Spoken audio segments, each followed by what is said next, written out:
Hi and welcome back to the channel. We are back in Portugal. I think it's fair to say we're totally exhausted. Just a little.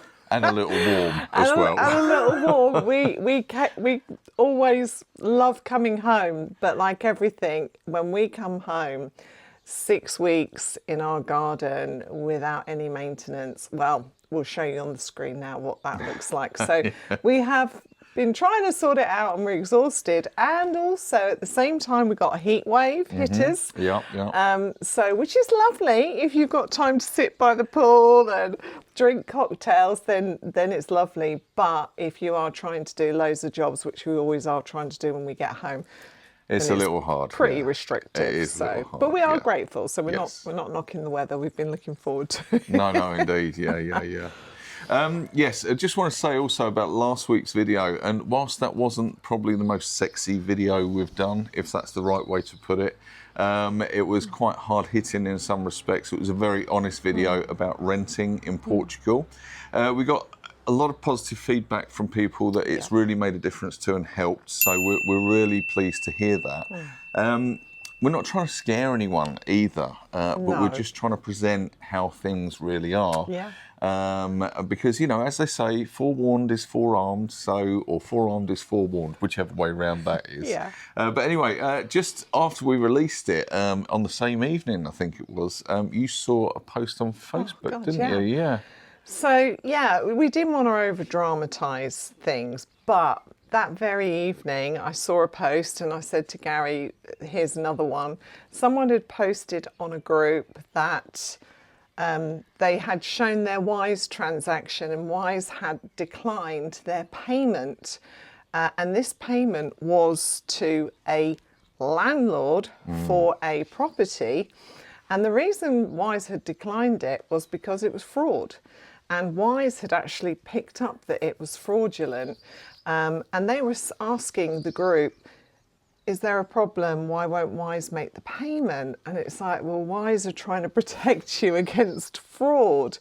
And basically, they thought Idealista is a realtor, and that they could just go on to Idealista, rent an apartment remotely, never seen it, never met the landlord, never met the agent. And they were about to make a big deposit to pay for that apartment. So thank God Wise did step in and stop the transaction, because it did protect them.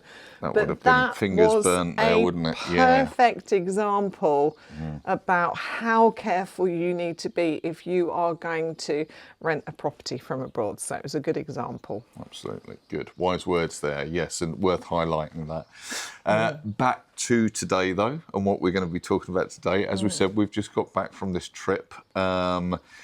It's just come to an end, and it's kind of one of the reasons that we changed our lives anyway, is to enable this sort of thing.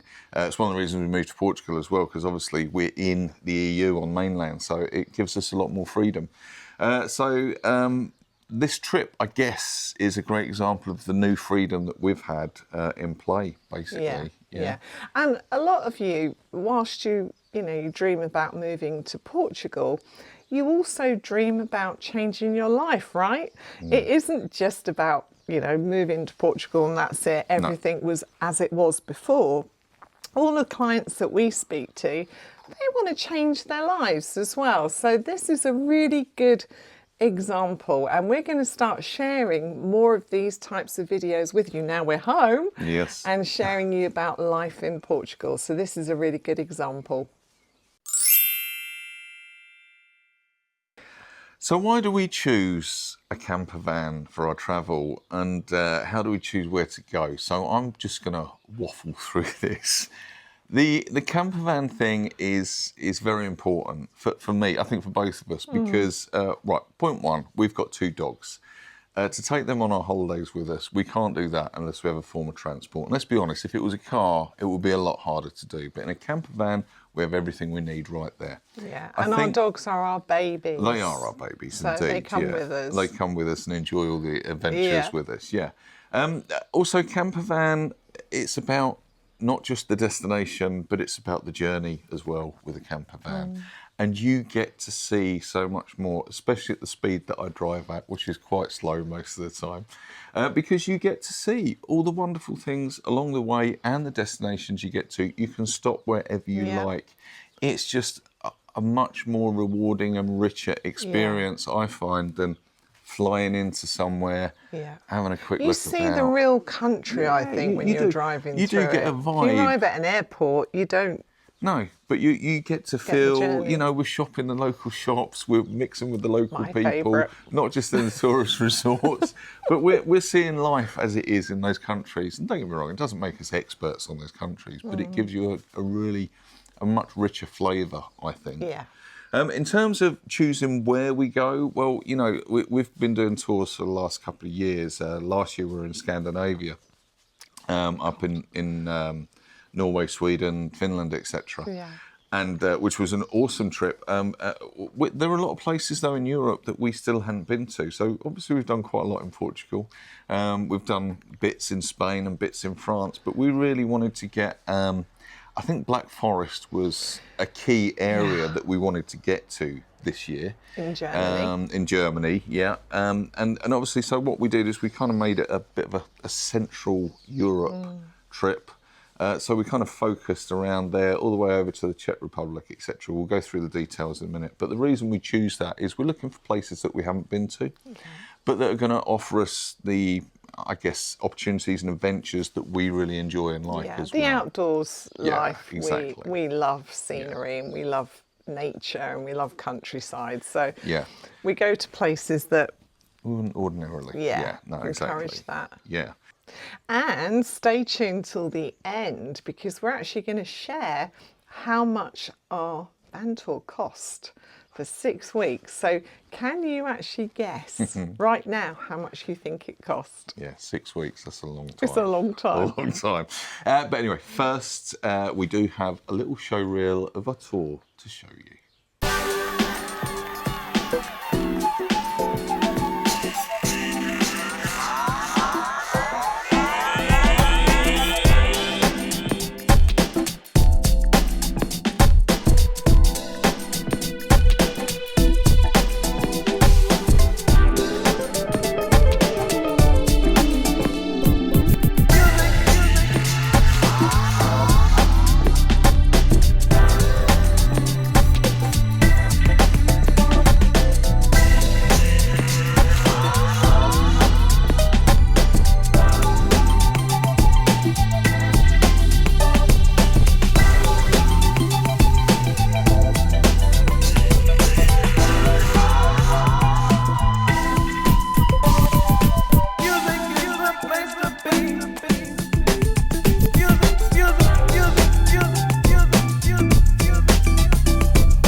Okay, so we hope you enjoyed that little taster, and that leads us right into the actual route that we took. And it's interesting because we always set off from Portugal and we kind of skip through Spain first of all, as you do. You know, it's only about 700 kilometres, but we skip next door. But it's next door, so we don't often spend a lot of time in Spain. So we just have like 1 or 2 nights, don't we? And then we're into France. Now this time we spent a little bit more time in France than we have previously, because we keep missing out on bits of France, and we love France. It's never enough. Never We've enough, definitely got to no. do like a tour to just France. Just France, haven't yeah, we? exactly. So we stayed in some wonderful places, a little town village called Beauville. Yeah, Beauville. that was cute. And then we headed up towards Lowlights. the Swiss border, Lowlights, near the Swiss border. That's past Lyon, and we had a lovely time in the mountains there, didn't we? Yeah. Some nice walks. And I've got to say, France is so campervan friendly, isn't it? Yeah, I think practically anywhere you go, One of the best in the world. you will always find something decent, or a decent place to stay. Yeah. And I'm talking about the free airs as well, not just the pay for ones, but the free airs. There's always something you can find, so they're very good. So we went up to a place called Lowlights, and then we on our way north, because we were heading up to a village or a town just before we headed into Germany. We popped into Geneva as well, just a quick hello into Switzerland, and then back out again. Pretty. Very pretty, yeah. And then last night in France, and then we went on to the Black Forest in Germany. And our first stop there was a place called Lake Titisee. Which still, as a 56-year-old man, makes me giggle. A very relevant place for me because my family, not me, but my family when I was much younger, swam across this lake. So I was there, many, many years ago, 40-odd years ago. So that was nice to see. And we headed north then. We went into Freiburg, local Let's city. Not talk about Freiburg. And we won't talk about that. Shelley might talk about that later. But we went into Freiburg, which the most memorable part, I think, was having a burger for me. But anyway, no, that's not fair. It was very nice. We then headed north through seeing as much of the Black Forest region as we could. Some of the highlights of the area as well, some high mountain areas, etc. Before we then started to head eastwards towards Stuttgart, we're kind of coming out. Can I just say about the Black Forest, because we didn't know why the Black Forest was called the Black Forest. No, we should know, but we didn't. We looked it up because, it's one of those things, the Black Forest in Germany, and you're like, well, why is it called the Black Forest when you're there? You're kind of like, I think I get it, and it was. Or as someone said, it's named after the Gatto. The Gatto. But it's called that because you get groups of dark trees and light trees, and it does kind of make... It gives an impression, doesn't it, that the it's dark trees look black. Yeah. So that it was what we thought it was. Yeah. But it was an interesting It was indeed, thing. yeah. And I think the last place we stayed in the Black Forest as well, we got a good picture of that, which was that little village, if you recall. We had a little wander through in the morning. Village was beautiful. Yeah, very lovely. Anyway, we headed out Stuttgart and we looked at some absolutely wonderful castles. Yes. Well, one in particular that we stayed very near, and then we had to travel. Was that where we picked the wild garlic? Yeah, we picked the wild garlic there as well, yeah. But we walked up to it, and it's one of those things, the nearer you are to something, the less you can really see it. And so in the end, we decided to travel, I don't know, it was about half an hour away and up another hill or mountain nearby so we could get this beautiful view of this wonderful castle. Yeah, because you go to them and then you can't really see them. No, they're just there, and we're not they? big inside of castle people. No, I'm not. We Tapestries prefer are not my things. we prefer the actual outside. But of course, you have to travel then away from it to actually see it. So and then anyway, so we headed east from there. We kind of skipped a lot of it. We were going to look at Nuremberg, but the cities were really, really busy. We were finding. And it just wasn't going to work for us. So I think we carried on, stayed. Our last place in Germany was a little place called, I'll never forget it, it's called Moosbach, where we had a lovely time, had some lovely local walks, and we visited the swimming pool there, which when you're travelling in a van, swimming pools are like a gift from the heavens, yes. Because long showers. Yeah, long showers. We do wash before we go in the pool. But it's swimming pools. We're always on the lookout for park-ups that are near swimming pools because they're always good. Yeah. So we headed from Germany, that was the last stop in Germany, and then we headed into the Czech Republic, which we were really keen to see Prague. I had been there once before on a stag do, so as you can imagine, the kind of like the cultural aspect of that really didn't work, didn't see a lot. So I was very keen to go back and look at the city properly, and it was on your hit list of places to go, wasn't it? Yeah. So we did, that was our first. And it didn't disappoint. No, first big city tour. Yeah. It was great, wasn't it? It really didn't disappoint. We had a really long walk, didn't we, around Prague, which was really enjoyable. Yeah. And President Zelensky was there as well, wasn't he, while he we were there? He wasn't there to see us. Well, we came up to the palace just to have a look around, and we actually found out that President Zelensky is in Prague having very important high-stake talks about the whole war. In fact, he might be behind us right here. He was Sadly, he was there for a meeting, wasn't he? He was there with the So Czech government trying to sort some stuff So out. there was all the pomp and ceremony for him going on at the castle, which was fantastic to watch. And then from Prague, lovely time in Prague, we headed south towards a place called, and I might pronounce this incorrectly, but to me it reads as Český Krumlov, which was a lovely little town with a kind of a medieval village inside of it. It's amazing and a really enjoyable place to visit, and we had that on our list in the Czech Republic. Absolutely amazing. A quick whiz into Austria. We stayed in the very far north of Austria, and originally the intention was to go to Vienna, but we looked at the kind of like the technicalities of getting dogs in on public transport and where we'd have to park and so on and so forth. And we decided, and this happens a lot on our tours, is we decide, no, we're just going to have to cut it. Yeah. Because it was just going to be too much. We'd love to see Vienna, but with 2 dogs was probably not going to be the way to do it. So we skipped Vienna and headed south into Slovenia, where we had a wonderful, probably about a week in Slovenia in the end, I think it was, looking at various places. And I'll spare you the details of, or the exact details of everywhere that we went, but we saw Ljubljana, which I've probably pronounced incorrectly. I'm not even going to try that one. Lake Bled, which was absolutely fantastic. Yes. And then our last stop in Slovenia was a place called Planica, which was in the mountains, just going into the Julian Alps. Where we did our last YouTube. Last YouTube? Yes, no, it is, yeah. Last but one YouTube. I think it was two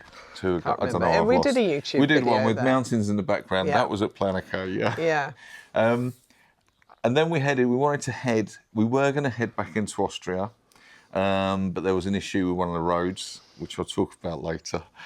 So we had to change our plan, see what I did there, and we had to sort of skip through Italy, a little bit more of Austria, back into Italy again, and then we headed in Switzerland. Yeah. And kind of one of the highlights of the tour was going to be going through those Alps from Austria, Switzerland back into France, wasn't it? Mm-hmm. And yeah, magnificent touring through Switzerland.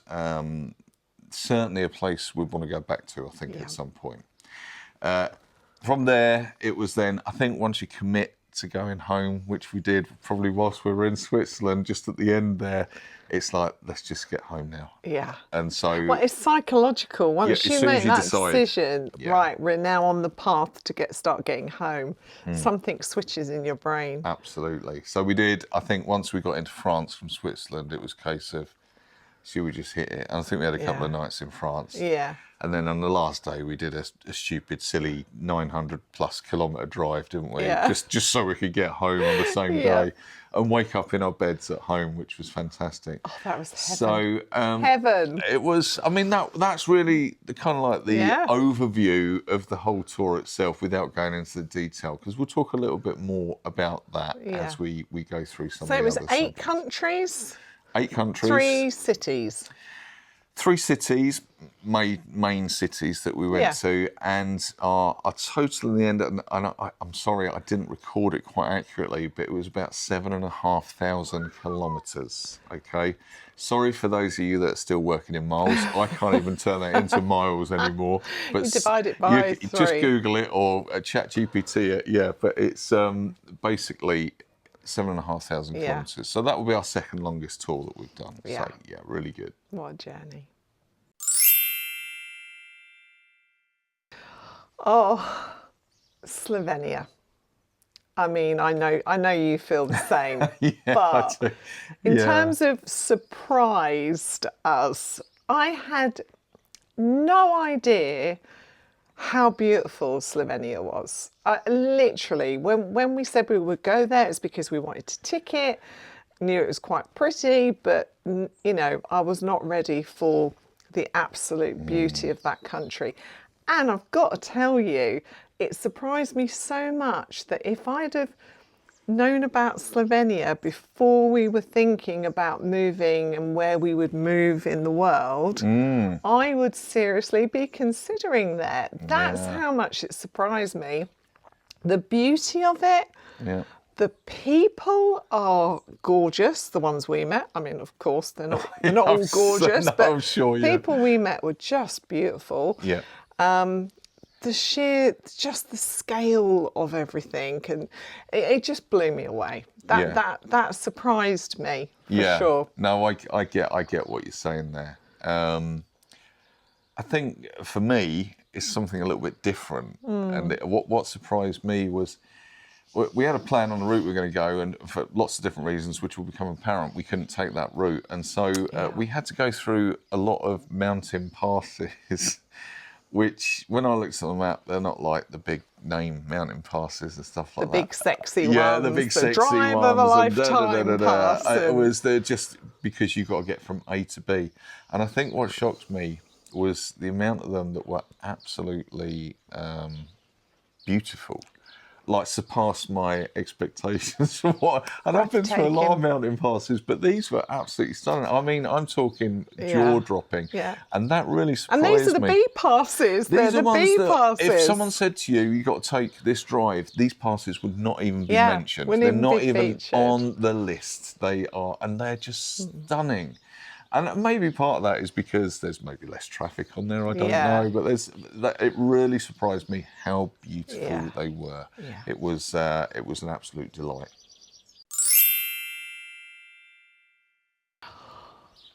It is so hard. This is so hard. There were so many highlights on this trip. In terms of Slovenia, because we talked about the fact that Slovenia really surprised us, but Lake Bled in the flesh, it is absolutely one of my highlights. It is picture perfect. The colour of, I always love the colour of the water, because we loved Norway because the colour of the water and everything. And the colours of the water there, just, it's just beautiful. And we walked the whole way around Lake Bled. Yeah. With the dogs. Lovely day we had, good weather. Wasn't too busy, because I can imagine that place gets absolutely hectic in the summer. So it was that kind of perfect combination of good weather, not too hot, managed to get round without too many dramas. Hit the sweet spot, didn't we, I think? In terms of all of those things. So that was definitely a highlight for me. Ljubljana, which is the capital of Slovenia. Yeah. Sorry, I have to look at Gary, because I'm the geography person. If anyone knows me well, they know that I couldn't find my way out of a paper bag, let alone tell you what route we took somewhere. So, but Ljubljana was. We're going to go back there. That's how good, what of a highlight that was. It's got such a chilled, relaxed feeling. It was just, for a city. And not hectic as well. Not hectic. No. Really chill, beautiful restaurants. I mean, so many restaurants and bars that Gary and I were clocking, thinking we've got to come back here. Just a beautiful place. Prague, because I'd always wanted to go to Prague and it didn't disappoint. And we had a wonderful day there. And then another highlight was Swissy, driving through. Sorry, my friend calls it Swissy, so now I call Switzerland Swissy. Driving through Switzerland was amazing, but the whole way of life, everything just works in Switzerland the way it should. The toilets are beautifully clean, even on free campsites. There are doggy poo bins and doggy poo bags in most places. There are toilets actually on the driving routes, so that people can stop and go to the toilet. You don't see that everywhere. No, everything just works. It just works. The supermarkets and the food, and it's a very, very beautiful country. I mean, obviously it's hugely expensive, but you can see why it just everything works. So that was a highlight for me. What about you?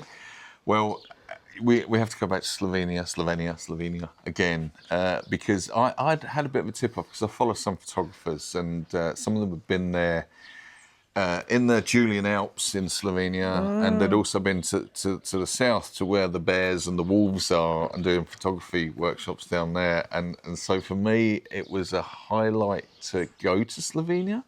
and to get a taste of that and to think about, okay, if I came back with my camera and my camera equipment, this would be absolutely perfect. So that was a massive highlight for me. I've got all sorts of adventures planned in my head, which I'm sorry, love, it's me and my camera on these. Fine, just drop me off in Ljubljana and I'll spend some time there. Very similar.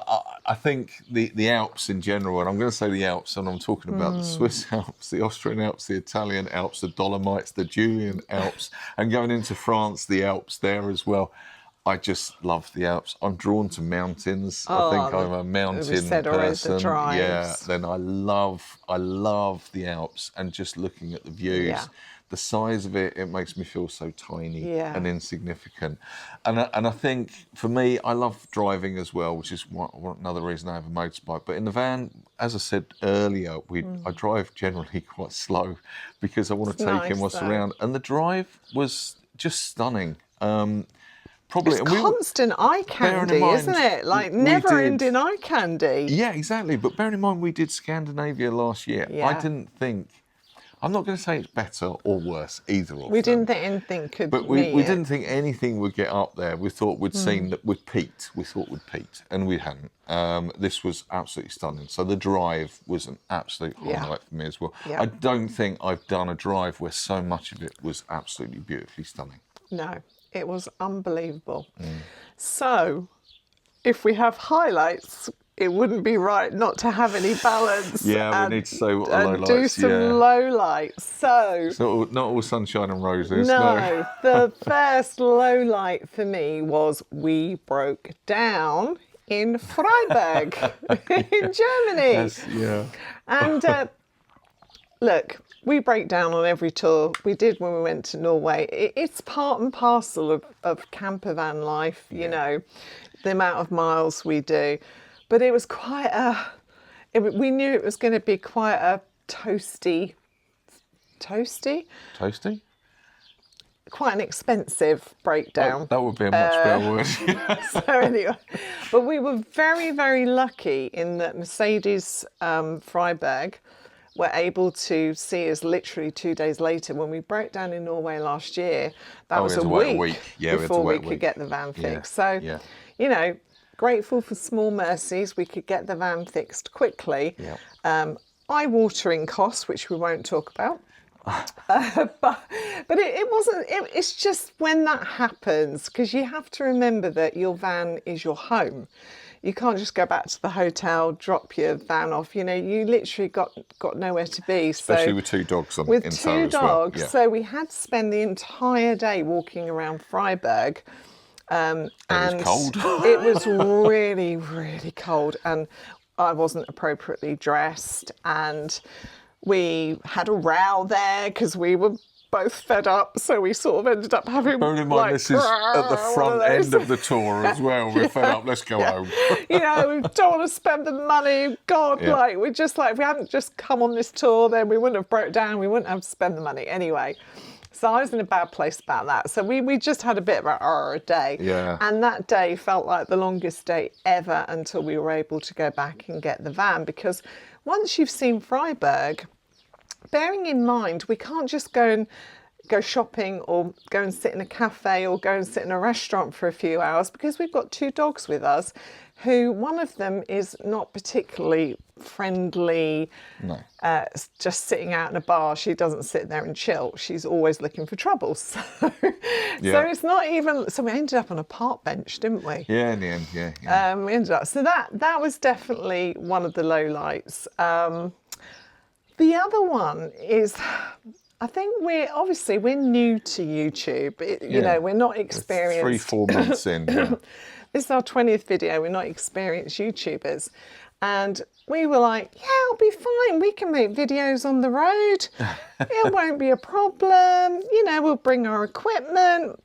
And actually, it's really, really difficult because you've got so many uncontrolled things. So, you know, if you find a nice location to shoot a video, and, you know, we did some great locations, but you can't control other people, other noise, random And things we're not doing happening, vlogs. traffic. I think it's important to note we're not doing we're vlogs not vlogging. where you're just taking in everything that's around you. We're actually trying to present a subject. Yeah, and we were going to vlog this tour, and we just realised we're not vloggers. No, you know? no, not really in that true sense. We're going to try, and we're going to do a bit more of that, but it's not really our thing. No. So we really struggled with that, and sometimes when you're under pressure with YouTube, because once you become a YouTuber, you are under pressure every week to put out a video.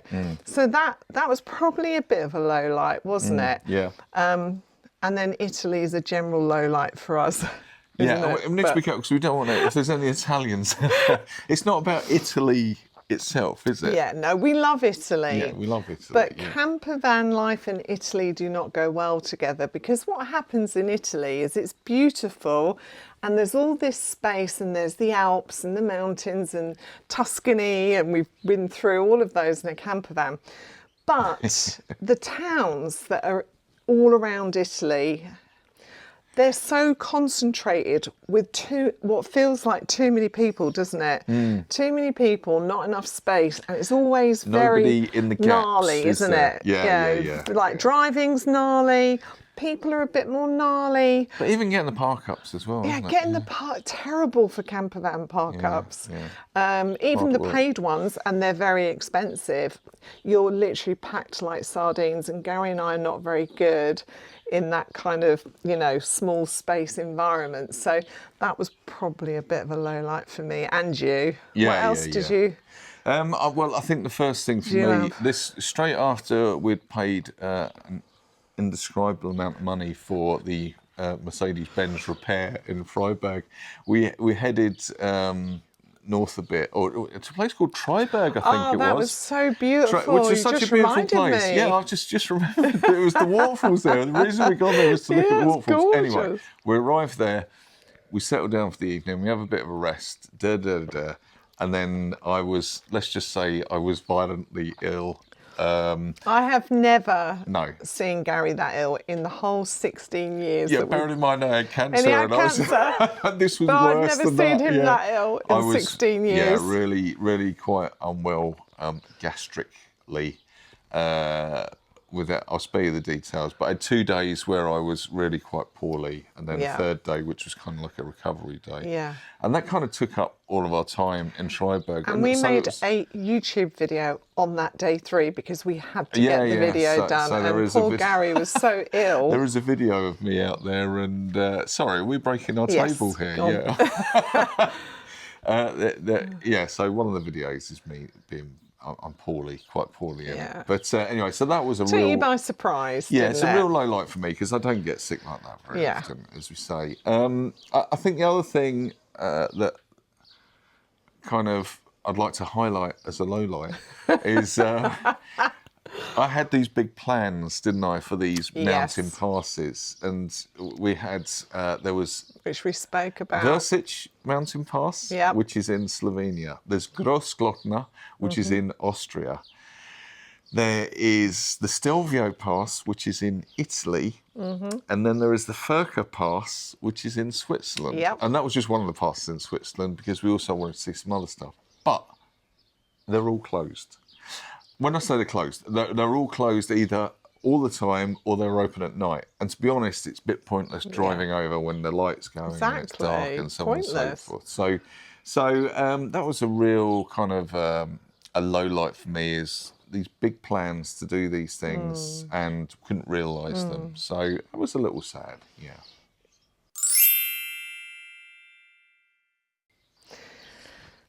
Travelling in a campervan is something that gets better over time, in my experience. I remember the first time we built the campervan and we drove to Portugal in it.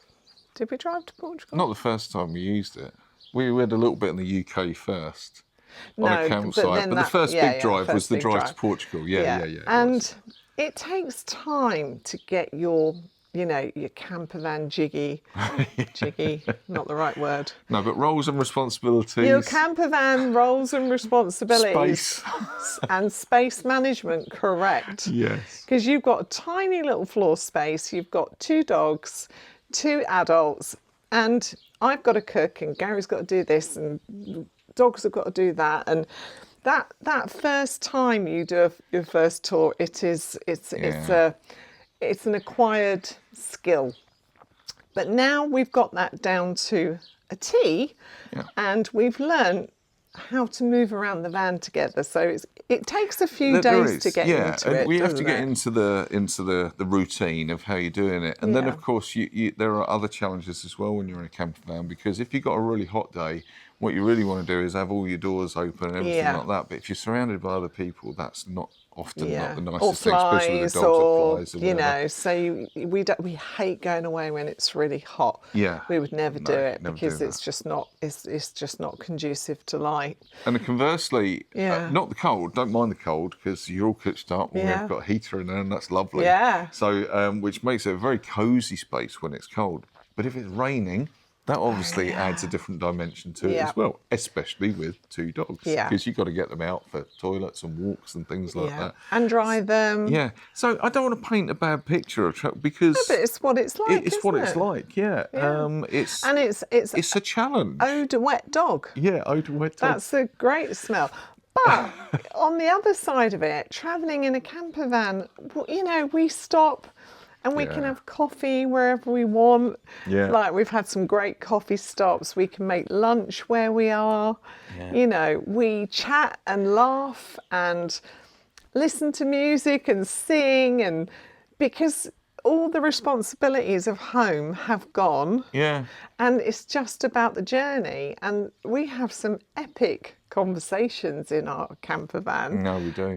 On the way on the journey. So conversely, whilst there are things that take getting used to, there's some amazing things from being in that small well, that's space. what I was going to say. I think the amazing thing of travelling in a camper for me is the point that you can just go, oh, wow, let's stop.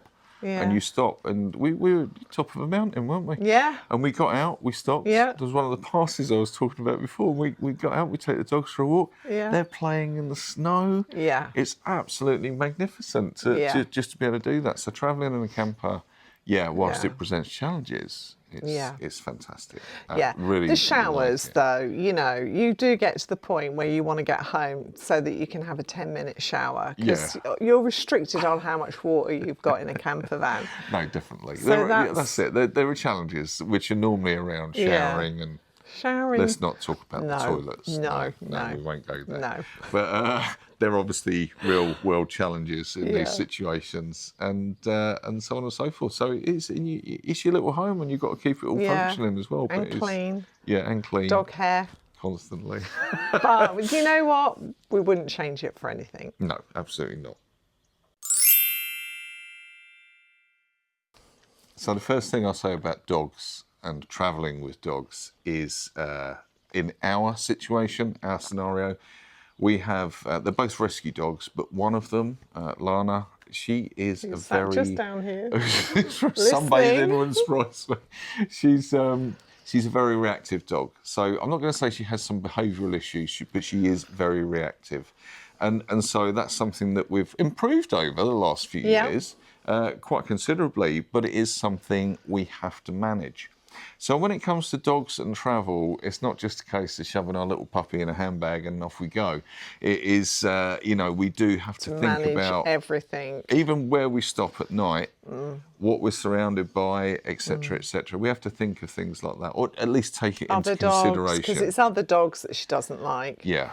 So it is. So and that's just the start of dogs and travel. I think a key thing, having said that, is that we wouldn't want to do our travels without our dogs. No, which is absolutely not. As we've mentioned, I couldn't be apart from them for that long. And it's nice to think that when they go on their final journey, God forbid, whenever that happens, many years to come, they've had a life and they've had experiences. Maybe smells in their case that they've really enjoyed from so many different places. And I think dogs and travel, for me, I wouldn't want to do it without them. No. But of course, there are times when I'd love to be without them. Just love to be without them. I mean, those times are, for example, when we went to Ljubljana or we go to some of the other like Yeah. cities, Gary and I, pre-dogs, pre-children, we would go and sit in a bar, order a carafe of wine, Yeah. and we just sit and watch the world go by. Yeah, yeah, yeah. And have a nice meal and, you know, that kind of whole leisurely thing. Well, of course, those are the things that you have to give up because we couldn't do that with Lana. There'd be too many dogs walking past and she'd kick off at every opportunity on every dog. And it would just be putting her in a challenging situation, which we wouldn't want to do for her. So we kind of miss those things.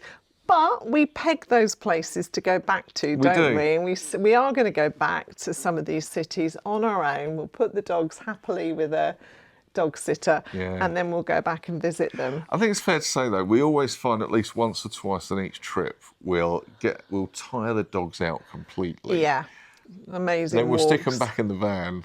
And then Yes.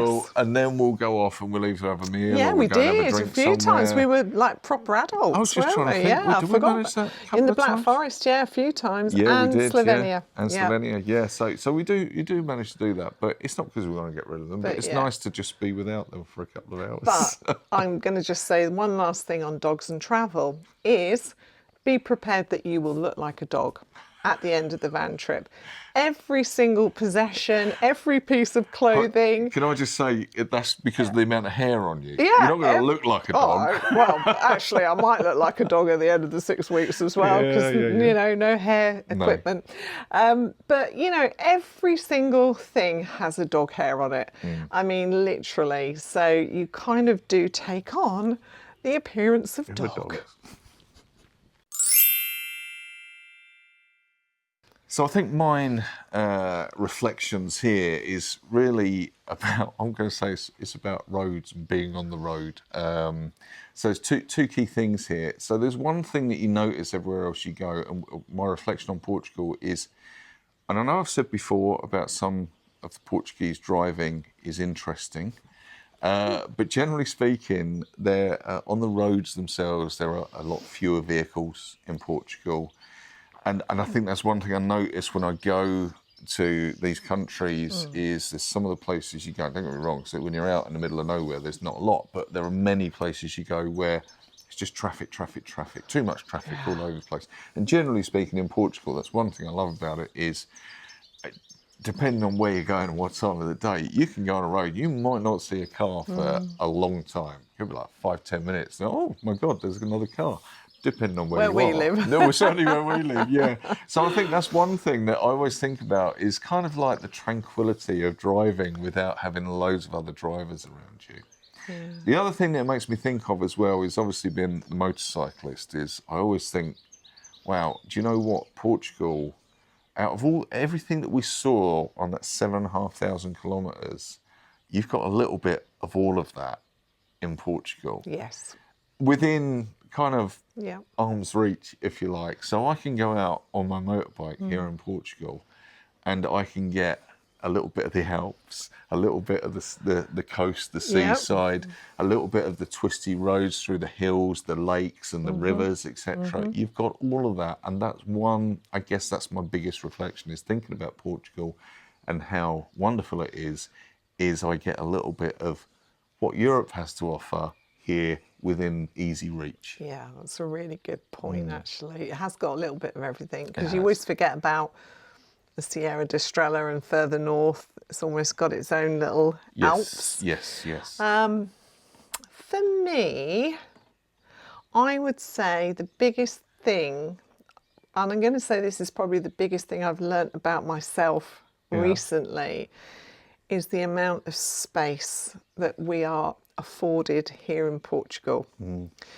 That I have definitely become adverse to lots of people. Not anti-people, just averse to lots not crowds. anti-people. Just too many people in a space. I crave the space of Portugal. I crave the space of home. I crave the space of the village and the roads and the towns, because some of the places, as Gary said, we went to, it was hectic, and I'm talking mostly about Italy, but it was hectic and crazy, and I just don't like it anymore. I've definitely become, I get very het up in where there's lots of people. I get you. So that's sort of one thing. And then the other thing is the cost of living, because one of the things that is very sad, please don't judge me, but one of the things that I love doing is shopping in different supermarkets across the world. And the other thing I really appreciate about Portugal is that the cost of living is still very reasonable. And I judge this on food prices, and you know, even in somewhere like Slovenia, which is, you know, nowhere near as expensive as Switzerland, which was definitely the most expensive, in Austria, is the cost of food is still at a reasonable price. Slovenia was significantly more expensive. Not on everything, No, but there on were enough most things, generally, about wasn't it? 10%, 15% more. So I really appreciate the cost of living that we have here, because when you travel through Europe, you start to realise, don't you, how expensive it is. You do. And how lucky we are to be here. Yeah. So as we come to the end of this week's episode, we do hope that we've inspired you a little bit with what we've shared with you. Perhaps you might even consider buying a campervan in the future. I mean, that would be interesting. Portugal is obviously a fantastic country, as we've pointed out, to travel from. Yeah, you know, Europe's quite a big place, and it would take a while to get from one side to the other, but it's a wonderful location to travel from. And I think you could also say that you could probably just come to Portugal and you could spend many, many years just travelling here alone without going anywhere else. Yeah, that's true. So, on to the big reveal, because at the beginning we said, how much do you think it cost for us? 8 weeks, 6 weeks. 8 weeks. 6 weeks, 8 countries. 7,500 kilometres. 7,500 kilometres, 4 souls on board to keep alive. Yeah. So I'm going to reveal the cost. Drum roll, please. I'll put the breakdown on the screen for those who are interested in what we spent by category. But basically, we spent €2,809. That is without the breakdown. We don't include that in this because it wouldn't be accurate. Yeah. That is in pounds, £2,364 if you're from the UK, and if you're from the US, that equates to $3,189. That is a total of €468 a week. So I challenge you to even find accommodation for €468 a week. You're going to be scraping the barrel there to get something like that. And daily, for 4 of us travelling the whole of Europe, we spent €67 a day. 67. So that's, you know, fuel, parking, everything. All the categories that were on the screen, everything. And we didn't hold back, did we? No, I thought that we were, whilst we're conscious of what we're spending, we if we want something, we go out and get it. And we're just careful. So what do you think about that? Did you think it was more, or did you think it would be less? I'd be really interested to hear what you think in the comments. But until next time, I think it's that's it for now, time to isn't it? go and jump in the pool. I think so. Yes, until next time, ta-ra Ta-ra for for now. Take care.